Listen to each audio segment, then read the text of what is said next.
哎，龙小弟，我刚刚给你2颗变身丸，还没有给我钱呢。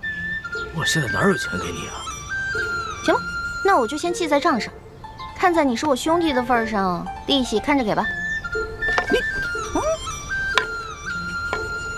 趁火打劫，你比球鬼的奸商还要奸。欢妹，别闹了。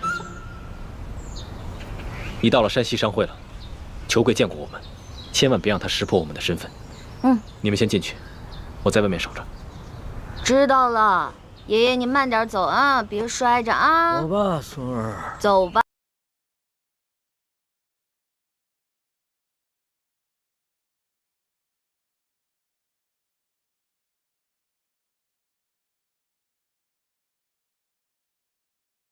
粮食分给灾民。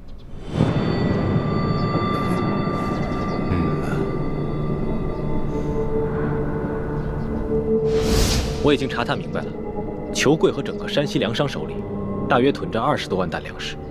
朝廷调拨的30万担赈灾粮，真正分到灾民手里的，不到1/3，剩下的2/3都被他们官商勾结，给私吞了。所以这20多万担粮食，也得等索大人调兵回来，把刘德昭抓住以后，再发给灾民。目前我们就先结一部分发给灾民，让他们支撑到索大人回来以后就行了。眼下城中有1万灾民，离索额图调兵回来之日还有10日左右。若每日每人按1升粮食算的话，10日便是1斗，1万灾民就是1万斗，折合下来便是1000担粮。1000担相当于12万5千斤。我跟易欢再加上随行的侍卫，无论如何也没办法在这么短的时间内把这么多的粮食从裘贵的庄园里偷运出来，所以就只剩下一个办法。什么办法？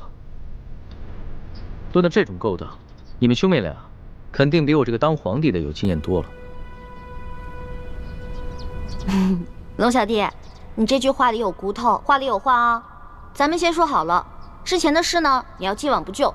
这次的事是我们奉旨行事，你不许秋后算账。我自然是开玩笑的，我金口玉言说过的话岂会反悔？什么办法？快说吧。既然不能偷，也没有办法从外地运过来，那么就只剩下一个法子：买。嗨，老板，您有这份善心，那是大喜事啊！裘某和兄弟们也都敬佩得很，对吧？是啊。只是，您祖孙2位可知现在山西粮价的行情吗？每斗米2000钱，1担米呢20两银子，所以这1000担米就是2万两银子。我说对了吗？如今太原的粮价被哄抬到了每斗2000钱，折合成银子就是2两，10斗为1担，那么每1担粮食就需要银子20两，1000担粮食就需要银子2万两。哎，我们从宫里带出来的还有多少银子？刚开始的时候是挺多的，不过一路上被你东送一下西捐一下的，现在也剩的不多了。那我的那些随身之物呢？全都当了，总能值2万两吧？我的龙小弟，我们是微服私访，怕露出破绽，一切贵重的东西都没怎么带。只有我跟丽嫔娘娘带了一些贵重的金银首饰，但是刨除一眼就能看出是宫里的金银首饰以外，其他的能典当的也只有2000两。那你的意思是，我们还差18000两啊？18000两哪够啊？灾民们不能吃生米吧？柴米油盐可都需要钱，就算一个人发1两的话，那还少1万两左右。那也就是说，我们还差28000两啊？对，28000两。朝廷调拨的50万两赈灾银，真正分到灾民手里的不足20万两，剩下的都被刘德昭和地方官员给私吞了。光刘德昭一个人就侵吞了10万两，其中有5万两在裘贵的庄园里面。我明白你什么意思了。你的意思是，我们只结银，不结粮，然后用结下来的银子去买粮食，对吧？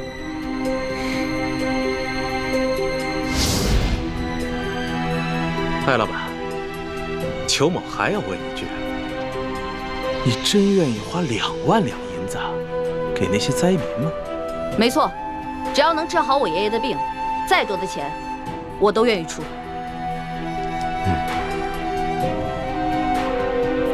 好，艾老板，真是财大气粗啊。不过如今是非常时期，咱们商会做买卖有个规矩，只收现银，您看呢？是啊，这裘老板是不相信咱们艾家的实力。把咱们带的现银拿上来给他瞧瞧。是爷爷，请各位稍等一下，抬进来吧。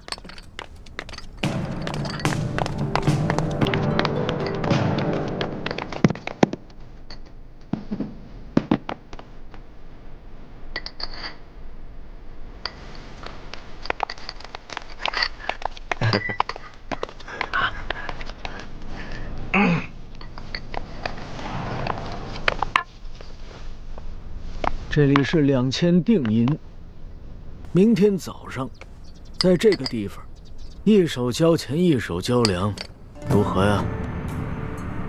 好，艾老板，性情中人，快人快语啊！那咱们可就一言为定了，击掌为凭。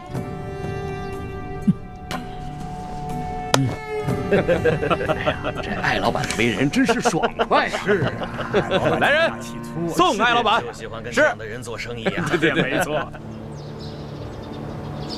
哎呀，龙小弟，你知道吗？为了凑够那2000两定金，我跟丽萍娘娘把自己所有值钱的金银首饰全都给当了，还有我的一个金镯子呢。放心吧，等锁头回来以后，你当的那些首饰全部完璧归赵，少了一件，你唯我是问。光完璧归赵可不行，我得加上利息呢。行，反正我这个竹杠最好敲。当然了，你就是个大竹杠，棒棒棒！方妹，别闹了，让主子先回房间休息吧。咱们还得去和侍卫兄弟们商量一下今晚的行动计划。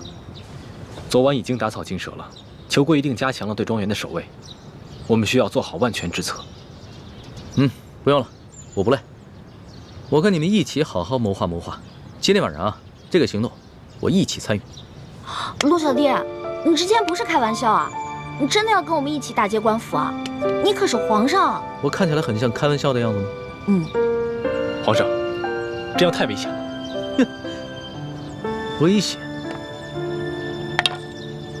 我自幼父母双亡，8岁登基，哪一天不是在危险之中度过的？就像上次擒拿鳌拜一样，那不也是在冒险吗？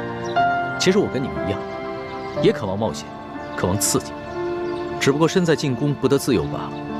再说了，这回可能是我这辈子唯一一次当侠盗的机会，我可不能就这么错过。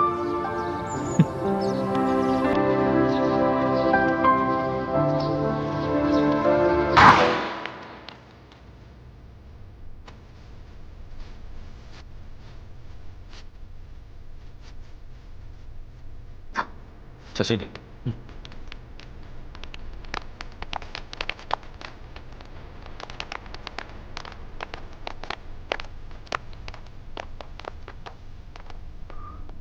我来。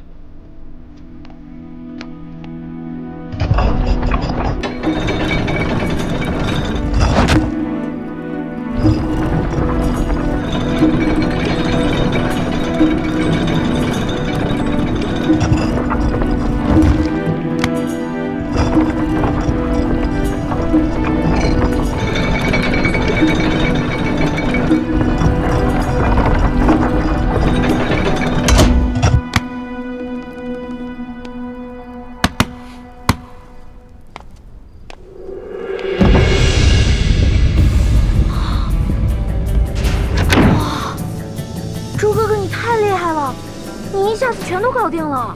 你呀，以前上课老是偷懒，现在知道自己学艺不精了。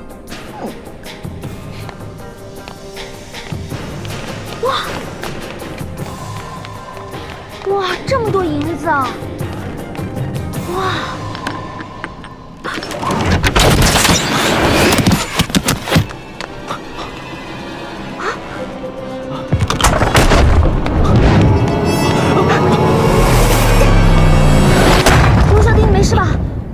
我没事，幸亏你反应快，不然我现在只怕已……猪哥哥，对不起，刚刚都是我大意了。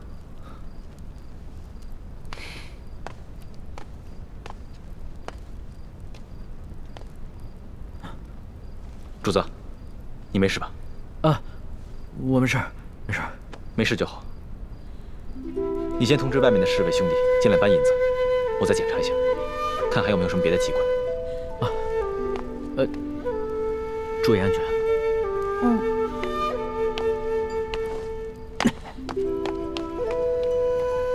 猪哥哥，对不起啊，我刚才真的不是故意的，你别再生气了。你以为我生你的气，是你不小心触动机关吗？没想到，在最危险的时候，你最先救的，竟然是他。你是因为这件事情生气啊？那你也太小心眼了吧？你看他武功不行，所以我肯定要先救他嘛，我得保护他嘛。你从小在我心里就是最强的，你也肯定能保护好自己啊。但如果有一天我们两个同时遇到危险了，我第一个救的肯定是你，再救我自己。你呀，来，快点，快点，快点，能装多少是多少，快！多多益善，多多益善啊！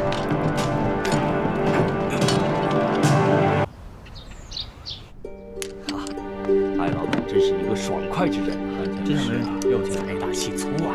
哎，这样也没问题，对，说没错。艾老板大手好。老爷，银子都验过了，都是成色石做的官银。好，艾老板，真是诚信之人呐！我们商会已经准备好了1000担粮食，就在码头仓库里。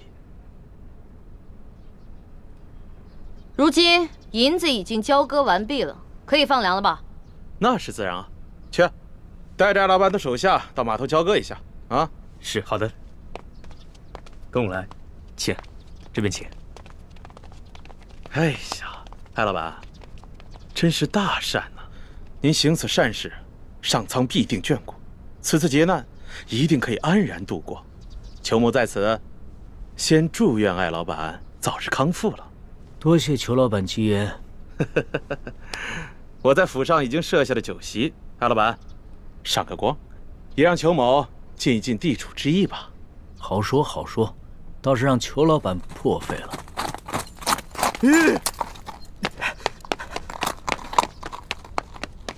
老爷，不好了，老爷，老爷，不好了，老爷！慌什么？说，庄园进了盗贼，银库里的银子少了整整3万两。这3万两？你说什么？再说一遍。昨夜，庄园进了贼，盗走了3万两银子。你废话你！啊！这么大的事，现在才来报？报了，今儿4更天就发现出了事儿。庄园管事马上派人给老爷还有巡抚大人报信儿，可等到5更天没见回音，庄园管事就派出了第2批、第3批人报信，可还是没有回音。庄园管事意识到事情不妙，便让小人骑马绕行了10几里前来报信，这才顺利进了城。哎呀，这怎么这么不小心呢？怎么回事啊？这是怎么会出现这样的事情啊？艾老板，我那几批送信的人，不会是让你的人给劫了吧？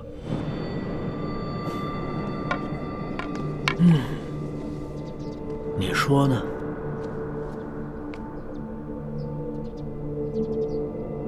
这么说，这批银子是从我庄子上劫的了？你说呢？你真是吃了雄心豹子胆了！去，把这件事报告给巡抚大人。是，来人，把他给我拿下！把他们抓！别嚎了，你外面那几条狗早就被我大哥解决掉了，嚎也没用了。你。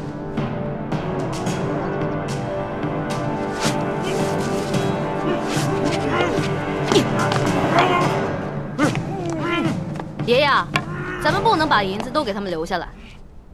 把银子全都抬出去，交给李护卫发放给灾民。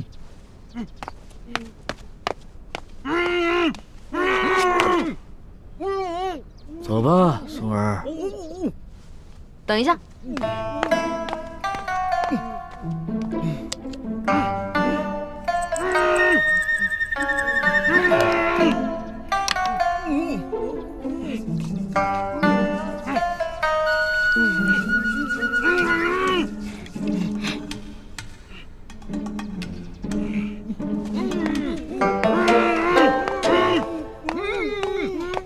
爷爷，我想了想，应该在这几个禽兽不如的东西脸上留点墨宝，也相当于给刘德昭那个狗官下了战书了。意下如何？这倒挺有趣儿的。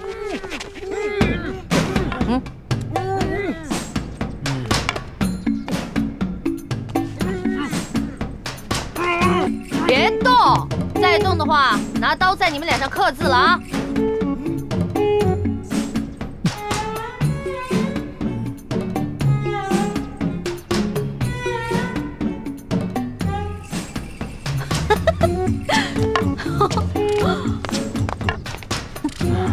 这边再写一个字啊！都给我老老实实待着。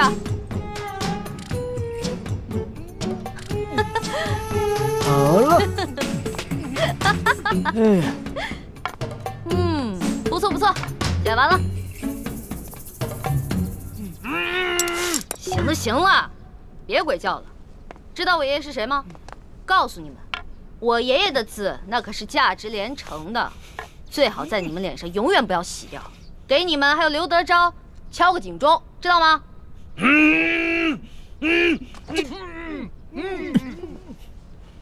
走吧，松儿。走吧，爷爷。慢点啊，爷爷。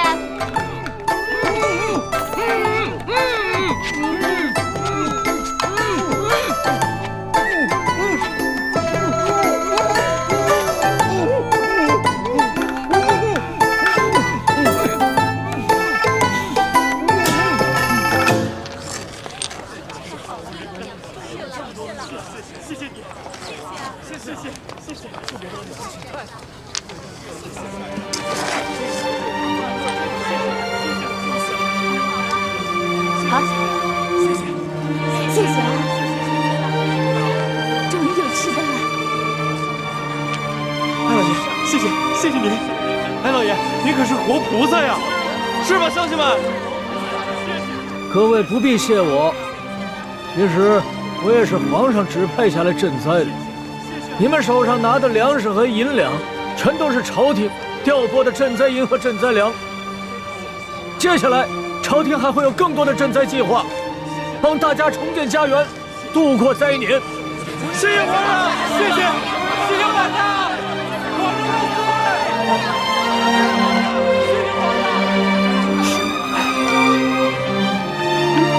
猪哥哥，灾民们暂时得救了，你怎么不高兴啊？灾民得救，我自然是高兴。可如此一来，却是在帮康熙和大清朝廷收买民心了。大人，干什么呀？你们这是？老爷就不能有点自己的时间吗？大人，舅老爷的库银被盗了。你说什么？银库被盗了？不仅被盗了3万两银子，还有1000担的粮食，也被那帮人分给了灾民。待卑职得到消息赶到码头时，那帮人已不知去向。消消气！这些刁民，这是要造反呢！去看看。老爷。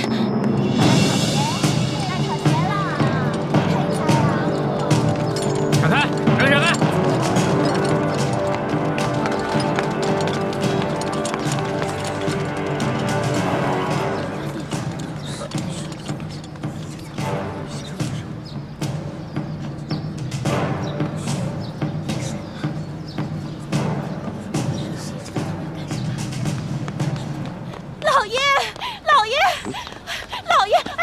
呀！你慌什么？老爷好着呢，小心你肚子里的孩子，慢慢说。棍儿和那几个商人被人给绑了。啊！看看去。走。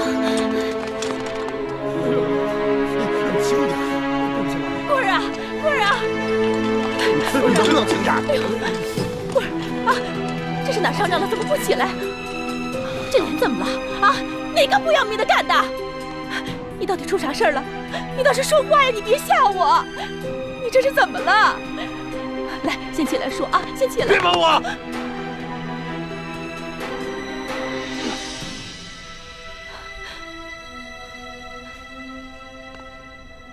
文儿啊，怎么回事？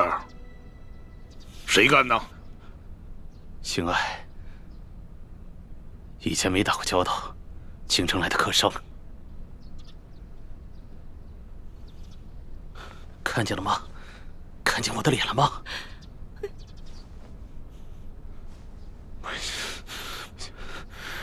让我抓到他！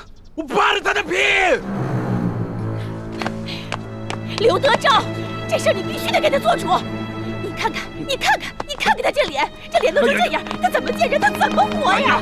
你什么时候受过这样的委屈？什么时候被人这样欺负过？我跟你说，这事你要是不给他做主，我跟你说，以后你就甭想来了。别没有。好了，成何体统啊！有事回家说去。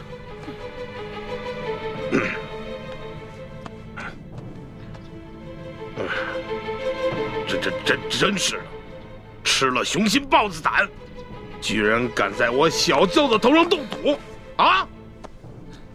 若是让本官抓住，非得给他碎尸万段了，扒了他的皮，扒了他的皮，给我喂狗去！你听见没有？这喂狗！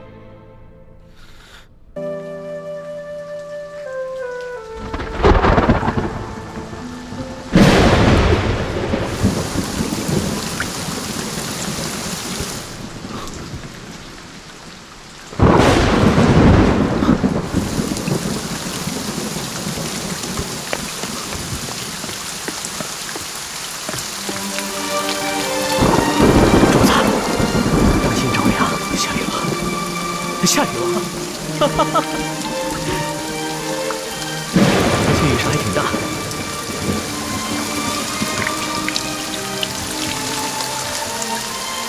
看这个雨势，山西的旱情应该能得到缓解。这都是主子您宅心仁厚，感动了上苍，所以上苍才降下甘霖，拯救万民呐。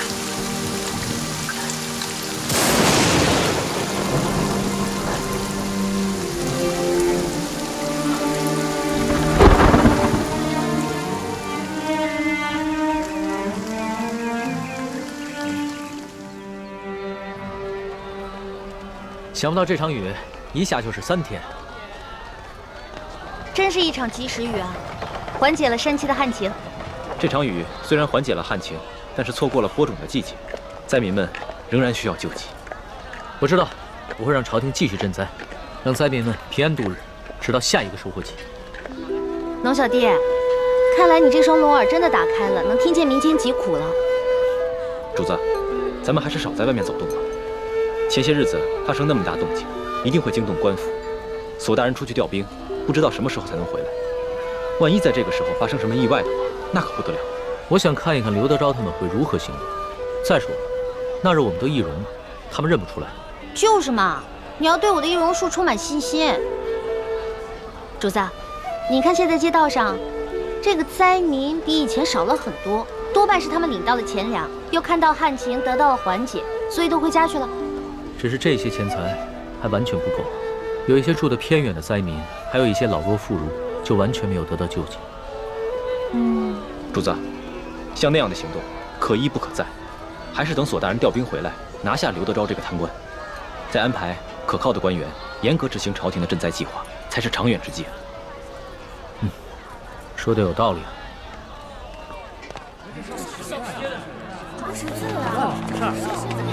我跟你说，听说前些天有人在码头上给灾民们分粮分银。哎，龙小弟，咱们都成了官府通缉的江洋大盗了。多亏了他们呀！怎么会像是田美呢？活菩萨呀！对呀，是呀，哪怕是活菩萨，现在也都自身难保了。这劫了官粮官银，可都是杀头的罪啊！是啊，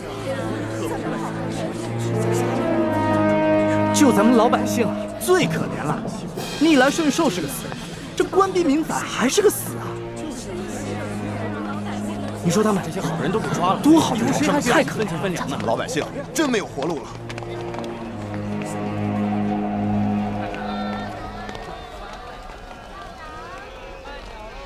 待我回宫之后，一定要将刑部那些盗案发回重审，只有那些真正打家劫舍的盗案，才判死罪，而那些被无良贪官逼得走投无路的囚徒，全部从轻发落。龙小弟，你简直太圣明了！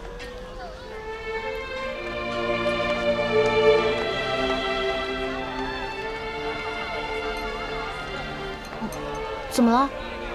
他不过是随口一说，你还当真了？你就这么容易被他感动了？你不信他说的吗？我觉得这次来山西对他感触挺深的，他刚才说的都是真心话。只怕他的真心不过是一时头脑发热。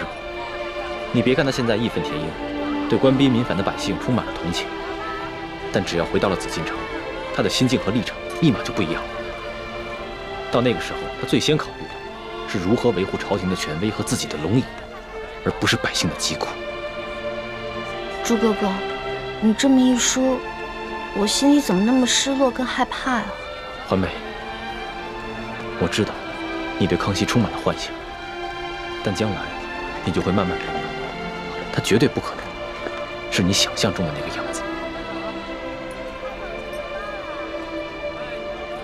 让开，让开！官爷，求你再仔细看看这画像，和老朽只是略有几分相似。闪开，闪开，闪开！这3个人看上去跟老实巴交的，哪有胆量去劫官粮官银啊？就是啊，看他那个小身板，个个瘦的跟皮包骨头似的，就算有那个贼胆，也没那个能耐呀。行，这3位活菩萨神龙见首不见尾，给灾民发放完钱粮之后就消失得无影无踪，肯定是有来历的高人啊！就这帮饭桶，只知道欺压老百姓，他们哪有本事去抓人呢？就是啊。还不是只能找几只替罪羊上去交差呀？可是这3个人只是跟通缉的要犯长得有点像，当官的无凭无据的，能随便判人死刑啊？要证据还不简单吗？这帮官老爷哪个不是无中生有、栽赃陷害的能手啊？这可是死罪，这犯人不认罪，当官的他也能硬判啊？嗨，只要进了公堂，还由不得你不认罪啊！3目之下，何共过刑？对，到了秋后，3个人头落地，这案子就了结了，官老爷又可以高枕无忧了。走，咱们去看看，看看巡抚大人。看看去，看看去。对，走。龙小弟，怎么办啊？他们不会真把无辜的百姓屈打成招吧？咱们也跟上看看去。也不知道要怎么审啊！来，咱们走，快点！跪下！让开！主子，现在怎么办？临出来之前，为了预防万一，我把那道圣旨带了，要不然以钦差的身份进去问一下。不急，咱们先看看这个刘德昭怎么办这个葫芦案。这也不让我们进呐！走。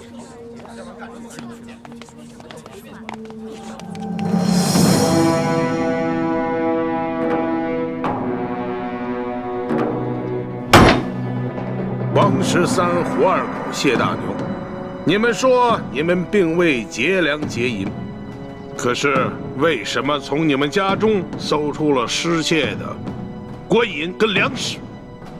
讲。大人呐，小老儿实属冤枉啊！那些粮食和官银，不是官府赈灾分给咱们灾民的吗？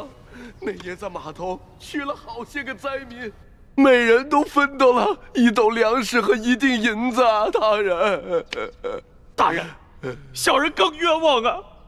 那夜小人听说有活菩萨要在码头上给灾民们分钱分粮，本想赶着去的。不料小人的娘子摔了一跤，把怀了3个月的孩子划掉了。等小人安顿好娘子，赶到码头，银子和粮食早就分光了，活菩萨也不知去了哪里。小人的家中穷的只剩下4面墙了，也不知差爷们怎会在家中送出这些粮食和1锭银子来。大人，大人，小人冤枉的。小人那日夜里在家照顾病重的老娘，赶去码头也去得晚了，什么都没分到。啊，今早有人拿着画像在小人家门口望了几眼，问了小人几句话，随后那人便送了小人1袋粮食和1锭银子，小人这感激不尽，赶紧去给我那快饿死的老娘熬粥。谁想到，还没等到粥熟呢，这时就来了几个捕快大人，硬说小人是盗抢官粮官银的贼啊！大人，小人实在是冤枉。我算看出来了，他们是拿着画像对比，看谁长得像就抓起来栽赃。小人冤枉，大人！大人要大人明察！大人明察！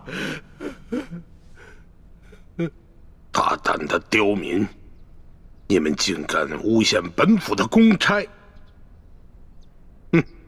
来啊，传证人！带证人！这架势，我看着都害怕，何况寻常老百姓呢？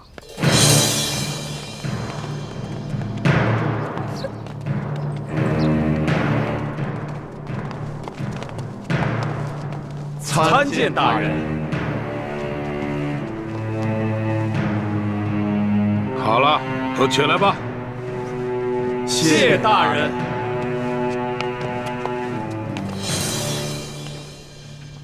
主子，他们脸上那些墨汁啊，是我之前加过药的。要是想洗掉的话，除非搓掉一层脸皮，不然的话1个月都别想洗掉。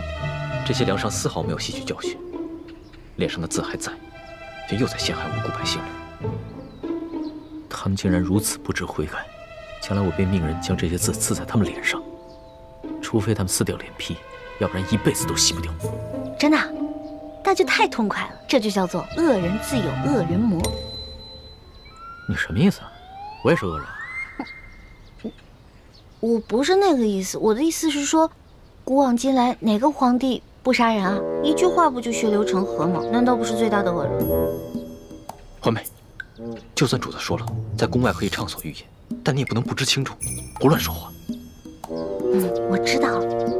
龙小弟嘛，宰相肚里能撑船啊，更何况你是皇上，所以你肚里可以撑100只、1000只，可以撑上万只啊，所以你肯定不会跟小女子计较的，对不对？哎，行了，别说那么吵，我都听不清公堂上的动静了。哦，你们几个证人，认一认前面这3个，他们可是那日打劫你们的匪徒。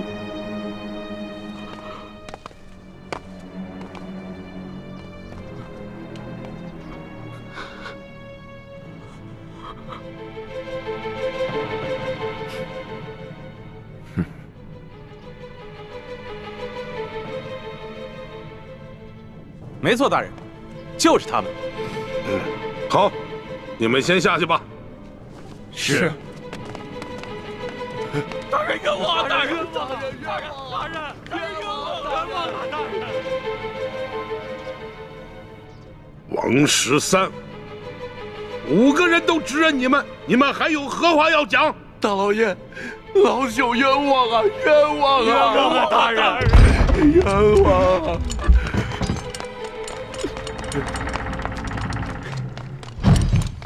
大人，这是我等从那3人家中搜出的迷药。这些迷药和密刀府中守卫的那些完全一样。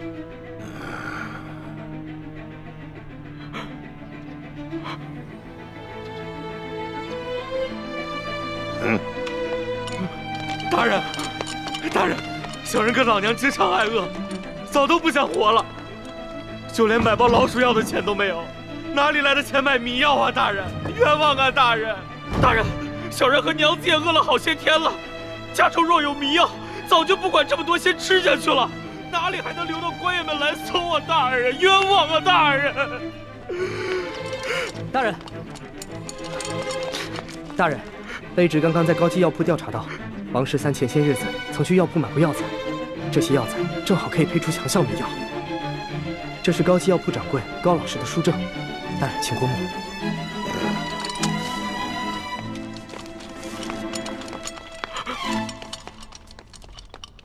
哎呀，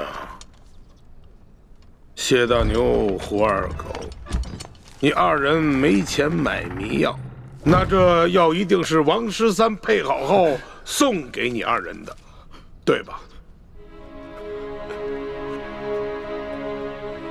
冤枉啊！大人，冤枉啊！大人，小人根本就不认识什么王13啊！大人，是啊，小人到现在都不知道您说的王13是谁呀，大人，冤枉啊，大人！大人，冤枉啊，大人！老爷，小老儿前些时日确实到高级药铺买过药，只是想配一些迷药药兔子，怎敢拿这些药去药人呢？大老爷，我更不曾把这些药分给2个不认识的人呢，大老爷。真没想到，他们连相关的伪证都做好了。看这手法，简直是轻车熟路。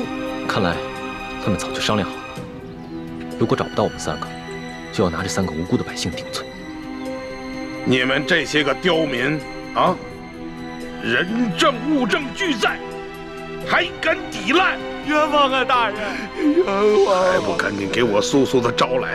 你们是如何勾结江洋大盗，盗取府库官银的？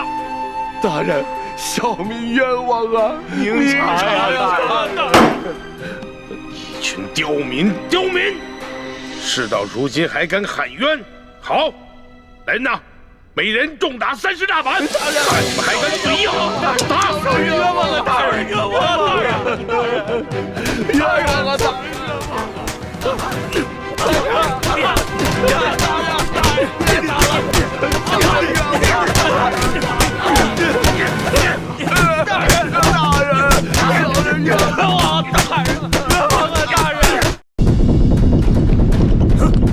你干什么呢？要干什么？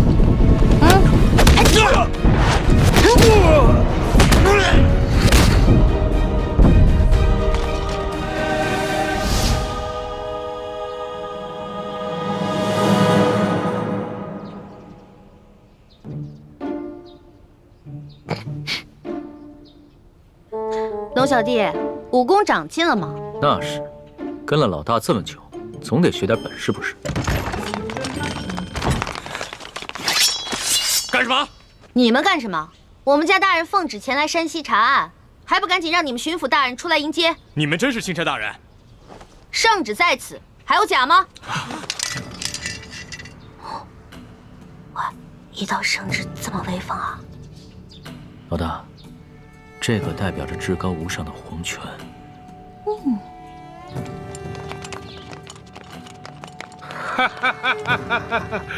龙大人，刘德昭恭迎钦差大人。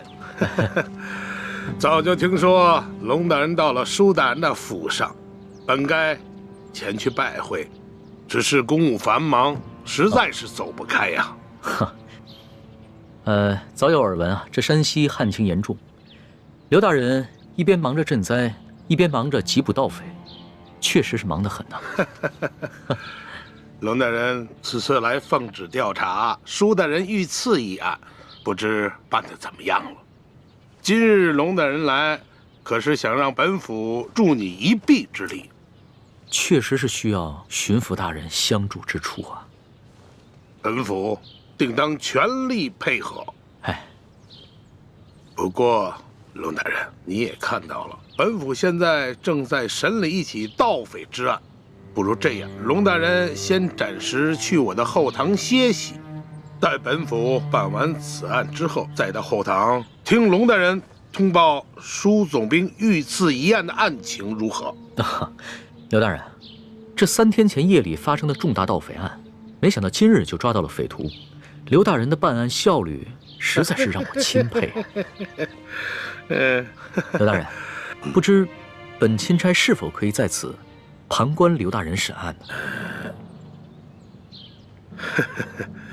龙大人呐，你不过是奉旨来查办舒总兵遇刺一案的，这盗匪之案呢，与舒案呐，没有任何之相关联。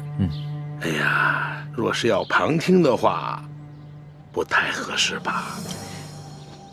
刘大人，本钦差只是旁观而已，绝不干扰刘大人办案。再说了，等本钦差回了宫以后啊，这皇上问起在山西的见闻，我也好将刘大人的这高效办案的美名上达天听啊！哎呀，龙大人若是执意要旁听的话，那就堂上请。哎，请。请。刘大人，这3个就是劫银劫粮的盗匪吗？不错。现下人证物证俱在，可是他们抵死不招。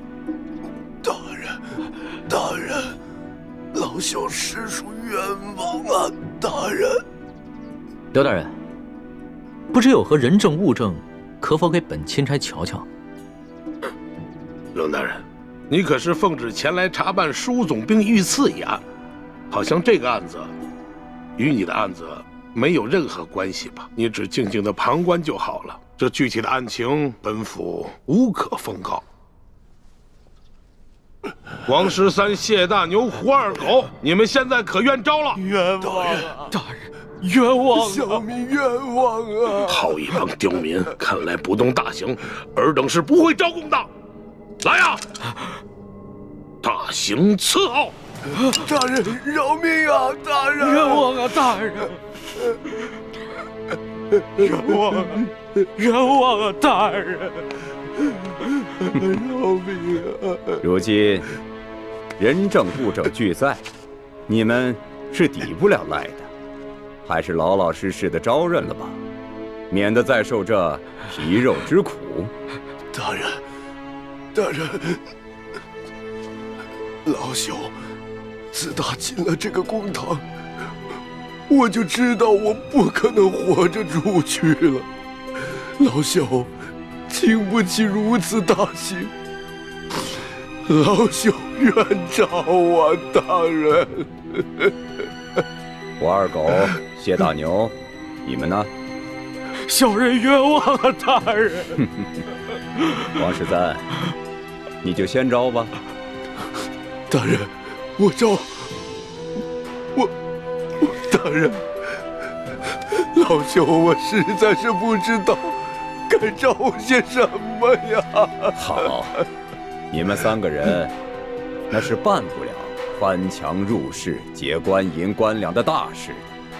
你们必然还有其他的同伙，而那些同伙也必定不是普通人。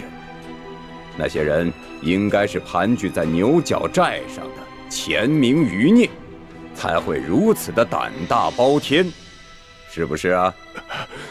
大人，您说是就是吧？那你就将如何勾结牛角寨贼人的经过，如实的招来吧。这经过，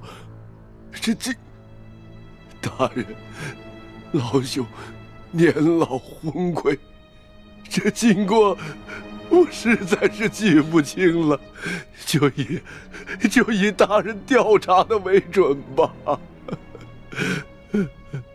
好，那么你再想想，你又是如何联系胡二狗和谢大牛，去给牛角寨的匪徒做接应的？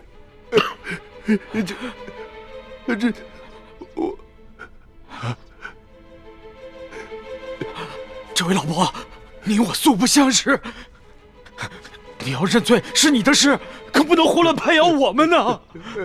前日我家娘子刚刚流产，还等着我回去照顾她呢。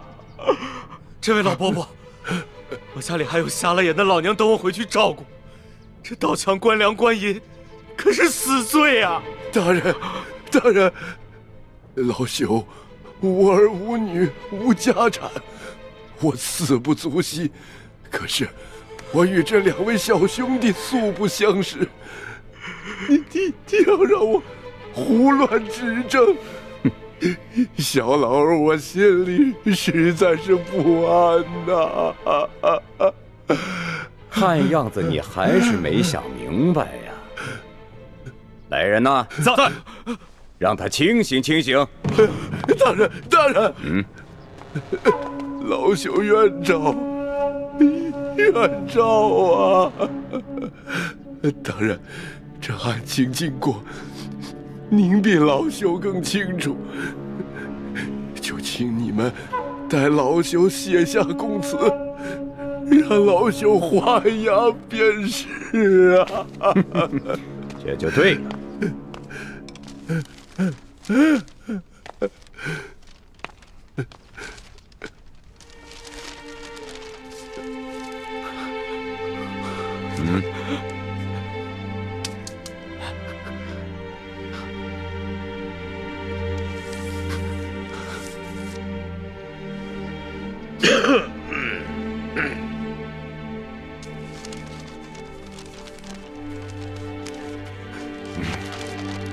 来人呐，在，把王13押下去。是。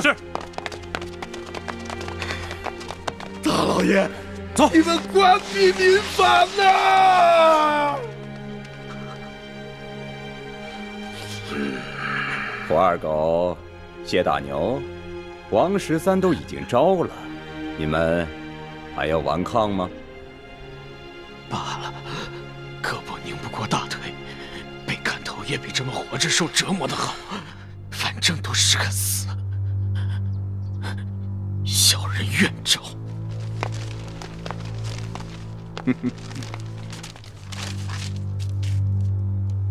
有劳大人转告小人娘子，小人不能陪她白头到老了，让她自行改嫁吧。你就放心吧。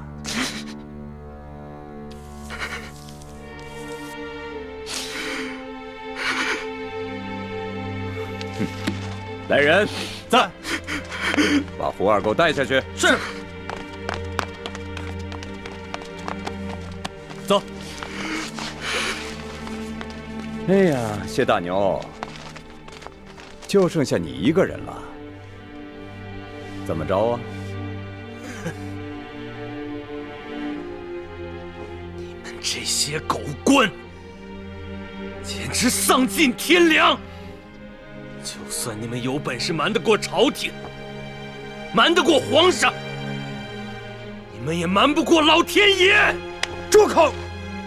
来人，走，把他的嘴给我塞上。是。慢着，贼什么嘴呀？他不是愿意骂吗？你让他骂。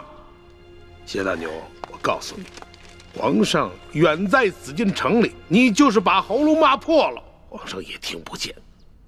现在呢，我就给你一次机会，你是直接画押呢，还是领教我这堂上诸般的刑法之后再画押呢？狗官，你不得好死！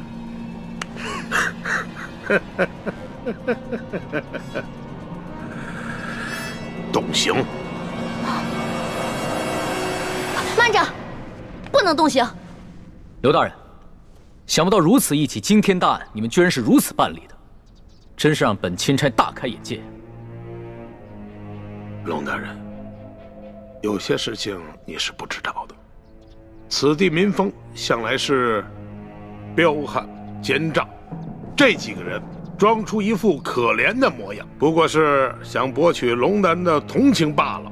尤其是这个谢大牛，他爹曾是牛角寨上前明余孽中的一员，前2年刚被判了腰斩，而且那起案子就是谢大牛他娘亲自出手的。可是我实在没有想到啊，如今他谢大牛长大了，仍然与这牛角寨暗中勾结。当初我娘出手，害得我爹被腰斩。我一直以为我娘做得对，我爹就是个大逆不道的糊涂虫，他该死。可我如今才明白，是我娘错了，是我娘错了。这大清的天，简直比锅底还要黑呀！这百姓就该反！住口！住口！龙大人，你听见了吧？你看见了吧？此人果然是前明的余孽呀！他勾结山匪，打劫官府的库银。即便是他不招供，就冲他刚才那番说辞，本官也可以判他个斩立决！斩立决！刘大人，若不是你们软硬兼施，诱供逼供，这谢大牛又何至于恶言诅咒朝廷？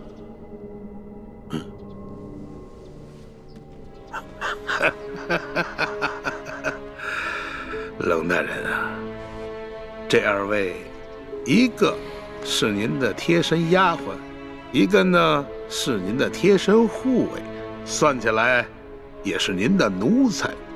可是你今天看看，他们2个竟然敢在公堂之上对本府出言不逊。龙大人，你平时对你的手下是不是未免太放纵了一些啊？刘大人，这公堂之上虽应分尊卑，但更应该论国法。你这个审案的手段，的确让人无法苟同啊！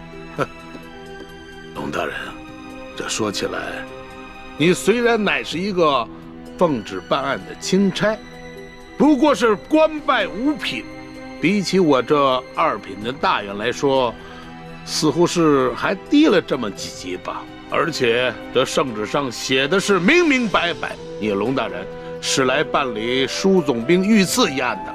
龙大人啊，你这干涉我地方的刑案，恐怕是不合体力吧？刘大人，下官的官职是比你低，可是你就不怕下官回了京城以后，向皇上交旨之时弹劾你吗？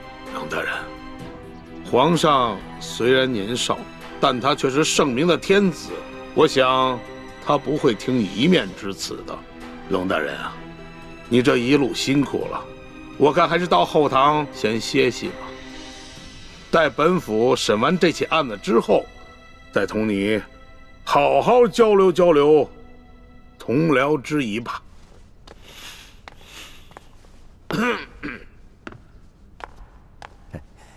龙大人，请随下官到后堂歇息吧。慢着，你们可知我乃是？龙大人还有什么话要说吗？主子，要不然您把密旨拿出来给刘大人看看吧。密旨？对啊，皇上不是给您下了一道密旨吗？让您调查舒总兵一案之时，顺便督查一下山西赈灾情况以及地方官员官风吗？哎呀，龙大人啊，实在没有想到啊，龙大人身上还有皇上的密旨啊！不知皇上的密旨现在何处啊？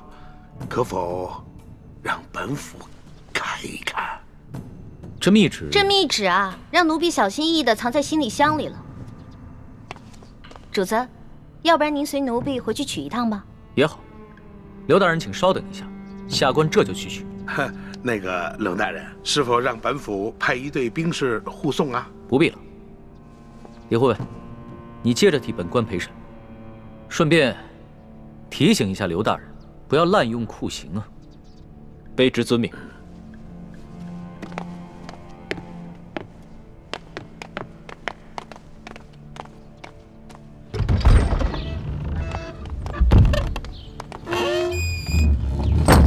老大，现在怎么办？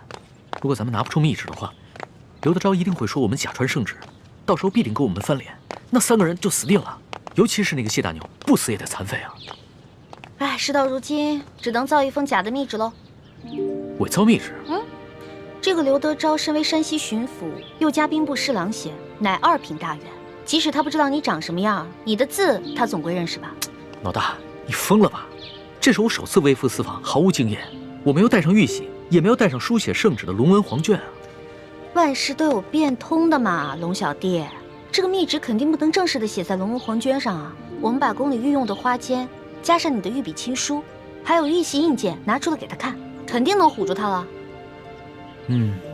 不是，可问题就在于没有玉玺啊。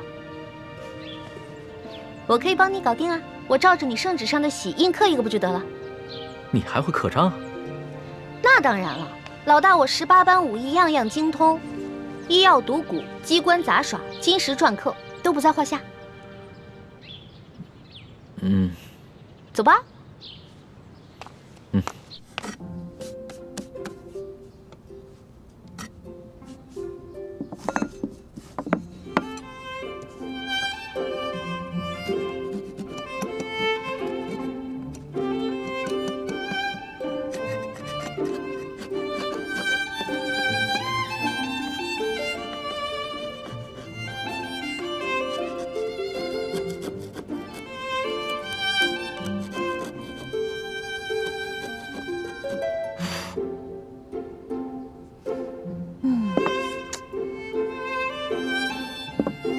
龙小弟，你看这样行吗？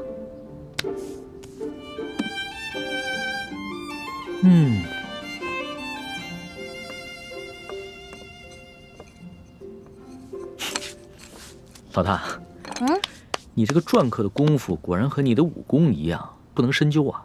刘德昭只要仔细一看，就能看出其中的破绽了。切，问题在于他不可能仔细看。你那道圣旨是真的，他已经仔细看过了，怎么可能怀疑这个是假的呢？那我们只能碰碰运气了。刘德昭只要一看到这个密旨上的内容全部都戳中了他的软肋，必定啊就会心下大乱，不会仔细查看最后的印鉴了。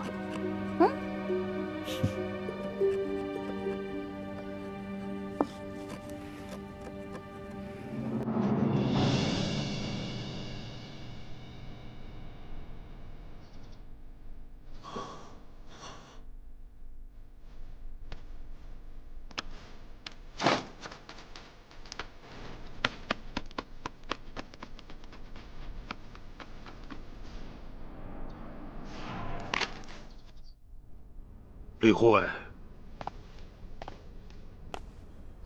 不知你家大人和令妹何时会回来呀？啊，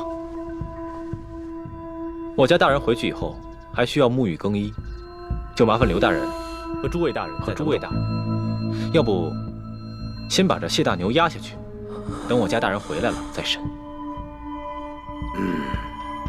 来啊，在，将这谢大牛先押下去。是。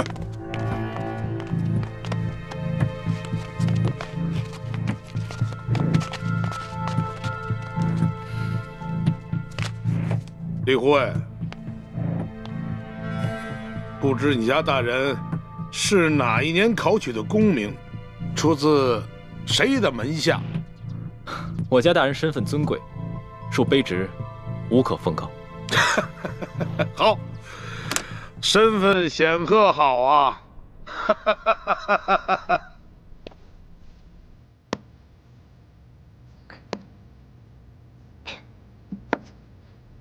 哇，大功告成！龙小弟，怎么奖赏我？奖赏？伪造官印已是杀头的大罪，这伪造玉玺是要诛九族的。龙小弟，什么意思啊？过河拆桥？我可是奉旨造假。我跟你开玩笑的。论到杀头的大罪啊，这几天我龙三犯的可不比你少。只不过老大，我真的很好奇，你到底是从什么地方来的？为什么会有这么多特殊的技能？我就是一个江湖混混啊，江湖小混混，自然要学得多一点，不然怎么混得开啊，对吧？相比于刘德昭啊，你更是让我大开眼界。亏你技艺不精，这个玉玺呢，你伪造的不能到以假乱真的地步，要不然的话，那可真就天下大乱了。龙小弟，我是不是做了什么忌讳的事儿啊？从此在你心里就记了我一笔了？没事儿，这要是别人呢，伪造玉玺，不管出于什么原因，我都不会轻饶了他。但是你嘛，我知道，你虽然天性顽劣，但是你一定不会做出什么让我不可原谅之事。虽然你嘴上这么说，但是我知道，在你心里已经对我有防备了。早知道我就不出这个馊主意了，另外想办法救那3个百姓啊。反正呢，我已经打定了主意，这次回宫以后，就一辈子把你拴在我身边，这样的话，你就不会犯下什么连我都保不住你的重罪了。我才不要在那个像金笼子一样的紫禁城里坐牢呢。君无戏言，记住我刚才说的话。可是你现在已经不是皇上啦，你是我的龙小弟啊。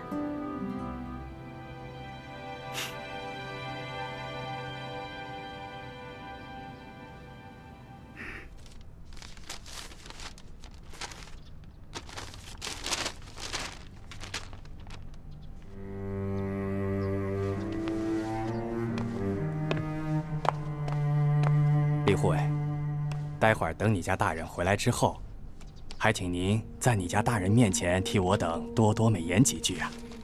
啊！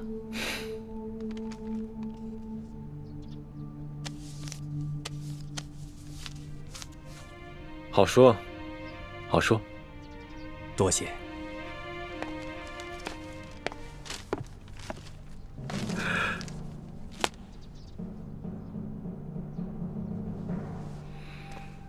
钦差大人到，圣旨下。皇上密旨到，刘德昭等一干官员接旨。臣刘德昭接旨。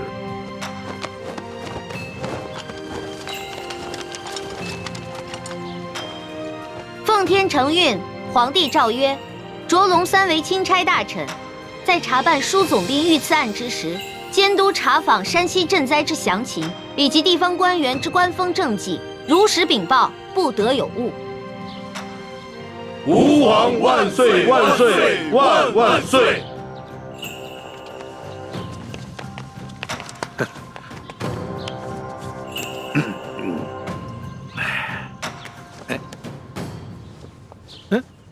你，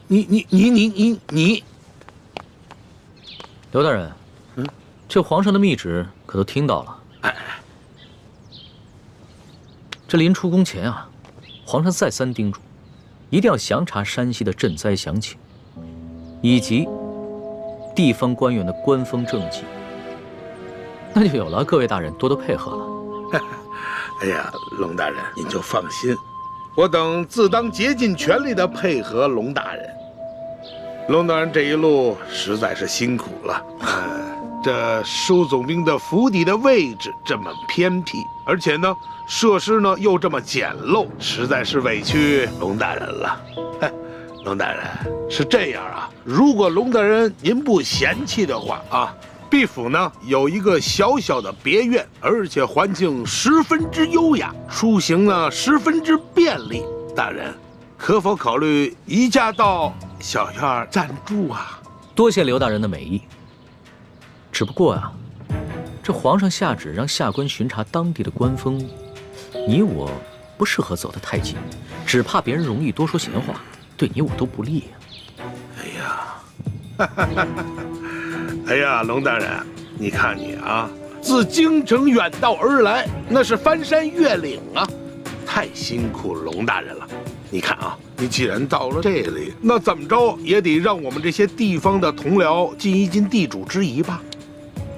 主子，咱们这几天在舒府，天天粗茶淡饭，嘴里都淡出鸟来了，不如就看看这刘大人有什么好东西招待我们。鸟的，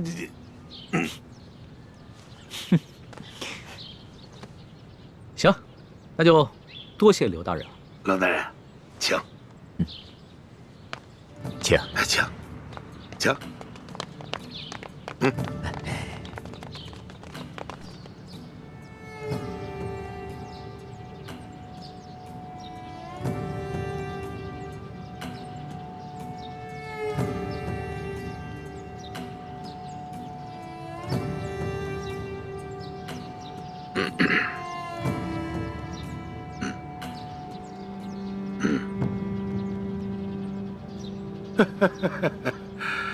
哎呀，龙大人啊，能够来此与我们这帮地方同僚小叙，实乃是我等荣幸之至啊！龙大人啊，咱们就别干看着了啊！这些呢，都是毕府的小厨做的一些家常小菜，不知可否合龙大人的胃口？来，龙大人尝尝，尝一尝。刘大人，哎，你这一桌佳肴，不见寻常的鸡鸭鱼肉，全是些难得的山珍海味。刘大人啊，你这家常小菜可比皇上御膳的规格还要高啊！龙大人说笑了啊，这是夸奖我啊。是这样，有菜不能没酒啊。来，龙大人，尝一尝，这可是啊，来，自西域而来的葡萄酒，冰镇之后口感更佳。来，尝一尝。来，二位你们也随意。外面赤日炎炎，焦土千里，没想到刘大人府上还有这冰镇的葡萄美酒啊！不怕龙大人笑话，本府呢体胖怕热，故而呢在这家中多挖了几口冰窖，每到隆冬之时呢，就会大量的取些冰块，以度炎夏。刘大人，会享福。此次山西等省大旱，这皇上啊，在紫禁城里是食不下咽，寝不安枕，麻衣素食1个月之久，还赐龙血抄佛经，这才求得一场甘霖。看来这做天子的，真是不如这做臣子的逍遥自在啊。哎呀，龙大人，此话严重了啊！来，哎，吃菜，来吃菜啊！大人请。刘大人，不必忙活了。你这一盘盘的佳肴，在本钦差的眼中，就是民脂民膏；一杯杯美酒，就是黎民血泪，恕本钦差难以下咽。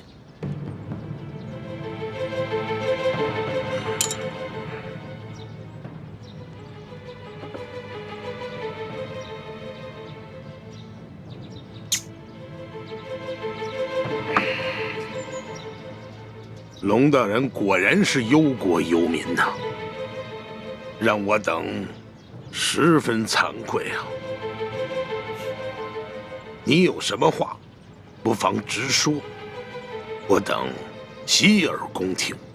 刘大人，咱们也不必拐弯抹角了。你我已算是心照不宣，我只要求刘大人做好3件事情。不知哪3件？第一，放了王13等人，还有那日你在你小舅子员外抓捕的那些灾民，全部无罪释放，并加以赔偿。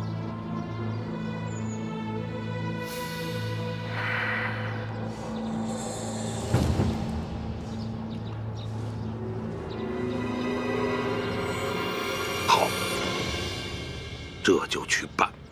第二，把囤积的粮食全部发放给灾民。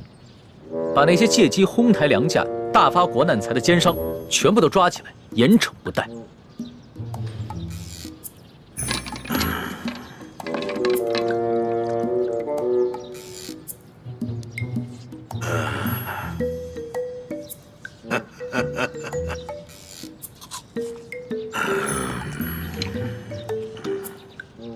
好，这就去办。第三，交出赈灾银两的账目，并打开银库，让本钦差一一核查清楚。若有短缺，你等自行想办法补上，然后再跟本钦差一起，把这些银两发放给灾民。